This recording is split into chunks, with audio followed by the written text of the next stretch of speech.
9 days ago, Kevin Harvick snapped a 65-race winless streak by winning at Michigan, and this past Sunday at Richmond, he won again, which makes it 2 wins in a row for him. For the entire season, Kevin Harvick's status as a championship contender has been called into question multiple times. He's shown several flashes of brilliance throughout the season, but was never able to pull off a victory. Until now. One measly win could be passed off as a fluke, but 2 wins, in a row no less, is a serious game changer.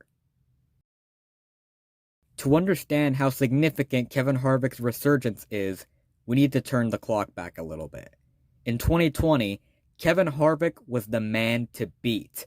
9 wins, 20 top 5s, 27 top 10s, 0 DNFs, 1,531 laps led, and an average finish of 7.3.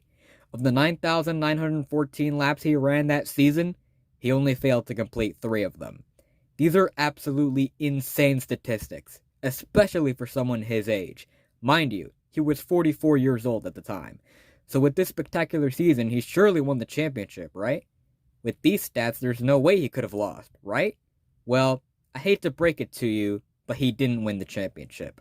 A wet racetrack at Texas and a terrible race at Martinsville caused him to be eliminated. In his post-race interview, he brushed off his elimination. He stated that he was just grateful to have such an amazing season. Okay, so he didn't win the championship. Happens to the best of us. We'll get him next season, right? Well, 2021 was an infinitely worse season for Kevin Harvick.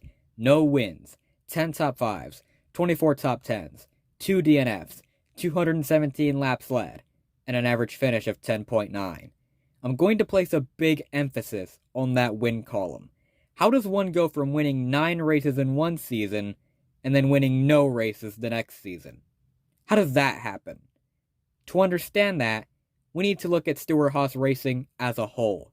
The whole team struggled in 2021. Chase Briscoe finished the season with 0 wins, 0 top 5s, 3 top 10s, 4 DNFs, 18 laps led, and an average finish of 19.6. That's okay. He was just a rookie. I don't expect him to have an absolutely stellar season. He gets a pass. Cole Custer got 0 wins, 0 top 5s, 2 top 10s, 3 DNFs, 9 laps led, and an average finish of 21.3. That's fine too. It was only his second full-time season in Cup. But in his rookie season, he had 2 top 5s and 7 top 10s. Not to mention his win at Kentucky.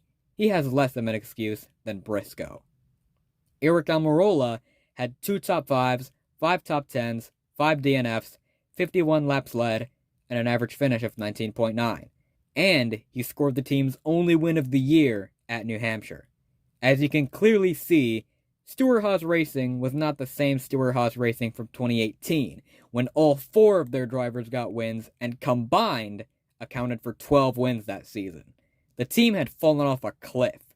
And even though Almirola was the one who got their only win in 2021, Harvick was by far the superior driver that year. He carried the team on his back. But enough teammate comparisons. Let's keep focusing on Harvick. 0 wins after winning 9 the previous season is absolutely insane. But that's not to say that he was terrible that season. He still had a decent season despite not winning. And he had race-winning speed from time to time, too. He had the Bristol night race in the bag until Chase Elliott threw a temper tantrum. His words, not mine. And he probably would have won at Kansas had it not been for the dirty air. Throughout the season, loads and loads of people would call him washed, say he's past his prime, and that he should retire.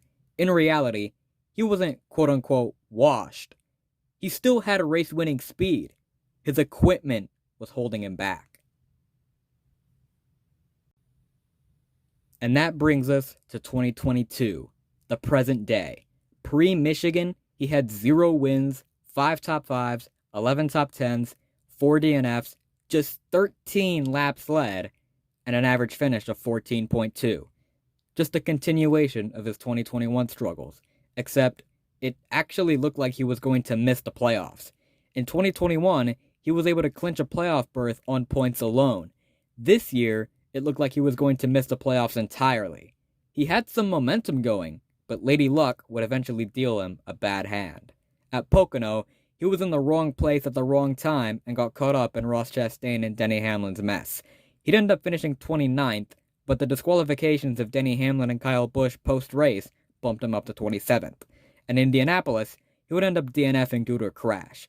There was no way he'd make the playoffs on points alone.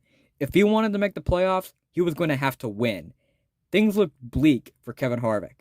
Many people doubted his ability to win and pronounced his playoff chances dead at the scene. That was until he pulled off a miracle. As he comes off turn 4, the closer, Kevin Harvick, is going to make it happen in Michigan. Great job! Awesome! 65 races, 687 days. Nearly 2 years had passed since his last win at the 2020 Bristol night race. Many people were happy to see him finally snap his winless streak. Some were absolutely shocked to see him win.